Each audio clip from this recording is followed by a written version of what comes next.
ठीक है। आज देखिए हम लोग सिलेबस पर चर्चा करने के लिए यहाँ उपस्थित हैं। जो आपके एसएससी जीडी में आप लोग बात कर रहे थे कि सर जी सिलेबस बता दीजिए, तो मैं आज सिलेबस बताने के लिए आपके बीच उपस्थित हूँ। 26,146 पोस्ट है, जिसमें मैंने बताया था कि अभी यहाँ प्लस हो सकता है, कुछ भी वैकेंसी हमेशा एसएससी क्या करती है, प्लस करती है, बढ़ाती है। ये छोटे पोस्ट नहीं है, हमको कितना पोस्ट लेना है, केवल एक पोस्ट। और हमारा इस बार का नारा है कि अभी नहीं तो कभी नहीं। पहले सिलेबस पे हम चर्चा करेंगे कि पहले इसकी गणित का सिलेबस क्या है, और उसके बाद रीजनिंग का सिलेबस क्या है, फिर उसके बाद हमारे पास सोशल और हिंदी के सिलेबस क्या है। तो हम आज गणित और रीजनिंग के सिलेबसों पर चर्चा करेंगे। तो देखते हैं कि क्या क्या होते हैं सिलेबस इसके। पहले आप देख लीजिए, गणित की बात करता हूं तो गणित में मैंने क्या क्या आपको पढ़ाया और क्या क्या बचा हुआ, थोड़ा सा इसके बारे में समझ लेते हैं।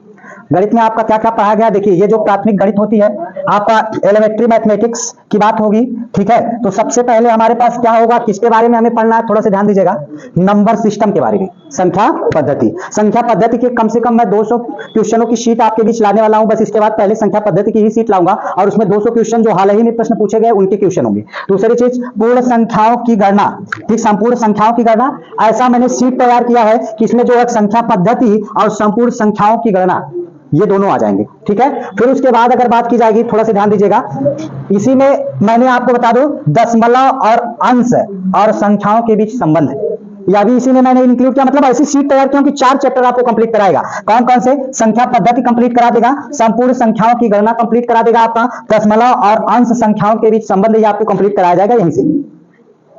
कोई दिक्कत है? आगे क्या होगा, आधारभूत अंकगणितीय संक्रियाएं। ये 4 चैप्टर एक ऐसी सीट में लेकर आऊंगा आपके बीच। ये 4 चैप्टर आपके क्या हो जाएंगे, यहां से कंप्लीट हो जाएंगे। 4 चैप्टर कंप्लीट होंगे एक सीट में। फिर आपकी बात होगी परसेंटेज, ये परसेंटेज की बात होगी। तो परसेंटेज में देखिए, मैं आपको बात किया था, प्रतिशत मैंने आपको पढ़ाया है। 10 चैप्टर की एक मैंने 10 क्लास लिया है, जिसमें लगभग 109 क्वेश्चन है। 109 क्वेश्चन जिसमें परसेंटेज पढ़ा दिया हूं। अब इससे ज्यादा कुछ नहीं मिलेगा परसेंटेज में, ये बात करना। अब उसके बाद अनुपात समानुपात है। ये आपको बताया था ना मैंने कि अगर परसेंटेज पढ़ लिए तो अनुपात समानुपात, लाभ हानि, बट्टा, छूट, डिस्काउंट जिसको हम कहते हैं छूट को, सारे के सारे चैप्टर इसी में कंप्लीट होंगे। प्रतिशत हमने पढ़ लिया है। अब इसके बाद हमारा है अनुपात समानुपात, अनुपात समानुपात, औसत, एवरेज, ठीक। अब उसके बाद आपका कौन सा होगा चैप्टर, देखिए ब्याज। ब्याज में आपके दोनों ब्याज होंगे, कौन कौन से, चक्रवृद्धि ब्याज और साधारण ब्याज, सिंपल इंटरेस्ट और कंपाउंड इंटरेस्ट, ठीक। इन दोनों चैप्टरों की बात होगी। फिर अगला क्या है हमारे पास, प्रॉफिट एंड लॉस, जो मैं आपको पढ़ा रहा हूं इस समय।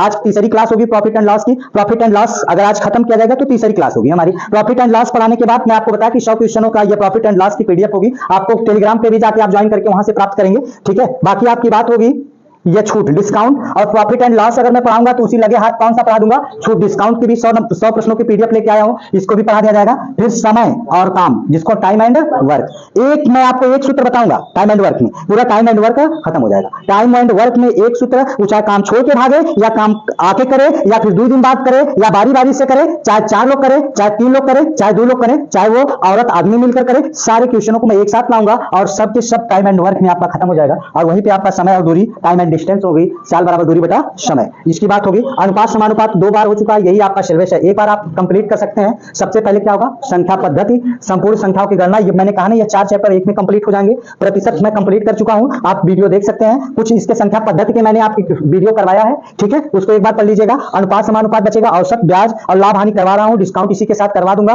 और समय और काम, समय दूरी, अनुपात समानुपात 2 बार, यानी कि टोटल मिला के कितने चैप्टर हमको पढ़ने, 12, क्योंकि अनुपात समानुपात 2 बार है, ठीक है। 12 चैप्टर आपको पढ़ने हैं इसमें। बाकी आपकी रीजनिंग की बात करता हूं तो रीजनिंग में आपको देख लेते हैं कौन कौन सा चैप्टर हम लोग पढ़े हैं और क्या क्या नहीं पढ़े हैं। थोड़ा सा रीजनिंग पे भी बात कर लेते हैं,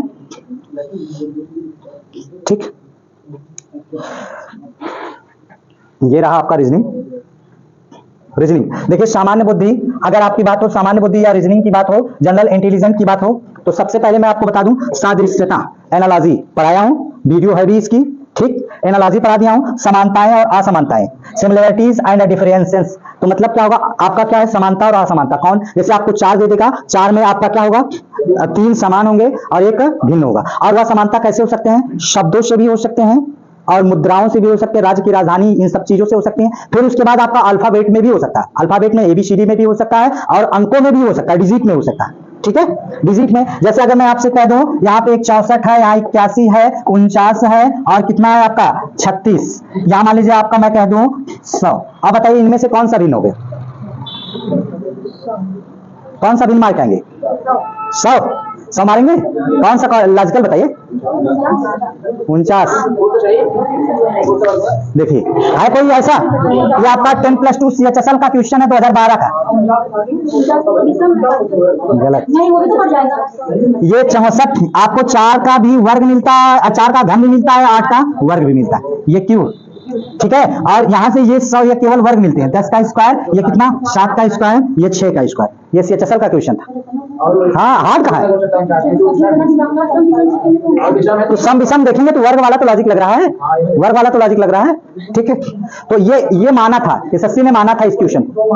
हाँ जो मानेगा वही मानेगा वो। ठीक है, आगे बढ़ता हूं। अगर इतनी चीजें आपको पता चल गई हो तो ये आपको मैंने क्या क्या पढ़ा लिया है। सामान्य बुद्धि और रीजनिंग में सबसे पहले सादृश्यता मैंने पढ़ाया, समानता और असमानता डिफरेंसेस जो आपका अंतर होगा उसको देखना है। स्थानिक जो का होगा स्थानिक दृश्य जो आपका होगा, स्थानिक दृश्य के बारे में पढ़ा दूंगा आपको। स्थान निर्धारण जो ऊपर नीचे होते हैं ना कि इतने नंबर पे होते हैं या इतने नंबर पे होते हैं, ऐसे ऊपर नीचे कौन बड़ा कौन छोटा है या मंजिल बनती है इसके ऊपर, या स्थानिक दृश्य। फिर उसके बाद दृश्य स्मृति, आपको यादगार जो पिक्चर्स होंगे जिसके बारे में मैं आपको पढ़ाने वाला हूं, घबराइएगा मत। भेदभाव, ठीक है, भेदभाव अंतर करना है, अवलोकन करना है, अवलोकन भी उसी तरीके से होंगे चैप्टर, इसको भी पढ़ा दूंगा एक एक चैप्टर। रक्त संबंध की अवधारणा जिसको ब्लड रिलेशन के नाम से जाना जाता है, ये भी है। अंक गणितीय तर्क होगा जिसमें मैंने बताया कि आपको सीरीज दे दी जाएगी, सीरीज दे दी जाएगी, उसमें क्या होगा अगला अक्षर या चौकोर में बना के दे दिया जाएगा, उसमें क्या होगा इस तरीके से इसमें प्रश्न होंगे। फिर उसके बाद आकृतियों का वर्गीकरण जो आपका होगा, जो फिगर क्लासिफिकेशन हो जाएगा। फिगर क्लासिफिकेशन का मतलब जो आकृति होंगी उनका अंतर किया जाएगा। एकदम 5 नंबर आपको ये फ्री में देके जाएगी, आकृति से रिलेटेड होगा। पेपर काटना, पेपर मोड़ना, पेपर को क्या करना, उसमें विपरीत दर्पण प्रतिबिंब, जल प्रतिबिंब। 2 दिन की क्लास लूंगा, पूरा का पूरा ये खत्म हो जाएगा 2 दिन की क्लास में केवल बस। अंकगणितीय देखिए वही अंकगणितीय जो होगा संख्या श्रृंखला हो जाएगी। फिर उसके बाद आभासिक non verbal series, non verbal series अभी मैं आपको उस दिन पूछ रहे थे ना नॉन वर्बल सीरीज, ये क्या होता है कि आगे क्या बनेगा चित्र में। जैसे अभी आपका 3 कोण बना दिया गया, ये बना गया 3 कोण, फिर 4 कोण बना दिया गया, फिर आपका कितना बन जाए 5 कोण बना दिया गया। ठीक है, तो आपका 1 2 3 4 5 कहां?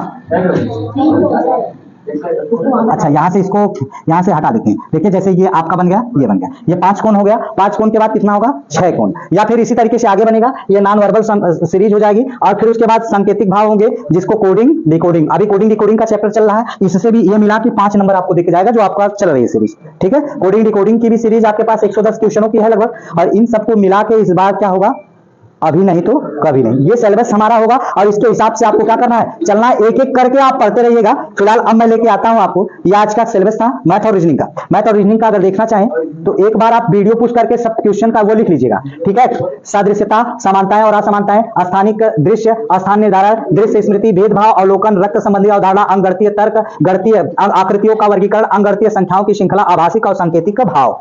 ठीक है, अभी आपको तो नहीं, मैं अभी आप लोग शादी विवाह से खाली हो जाइए तो मैं 4-5 घंटे की क्लास लेकर एक बार संडे को 3-4 संडे में कंप्लीट करा दूंगा ये पूरी रीजनिंग। संडे के दिन किसी भी संडे के दिन रखा जाए। अभी इस संडे को छोड़ दीजिए, एक आध 2 संडे बाद मैं आपको रखता हूं। सुबह आपको 8 से 9 या 9-10 बजे आइए, 10 से कम 2 बजे के बीच में 4 से 5 चैप्टर एक साथ मिला के पूरी रीजनिंग खत्म किया जाए। ठीक है, यह आप टारगेट बनाया जाएगा। मैथ और रीजनिंग आपका बना तो फिर काफी अच्छा आपका स्कोर बन जाएगा। ठीक है, अब मैं आपको लेकर आता हूं किस पर, मैथ पे।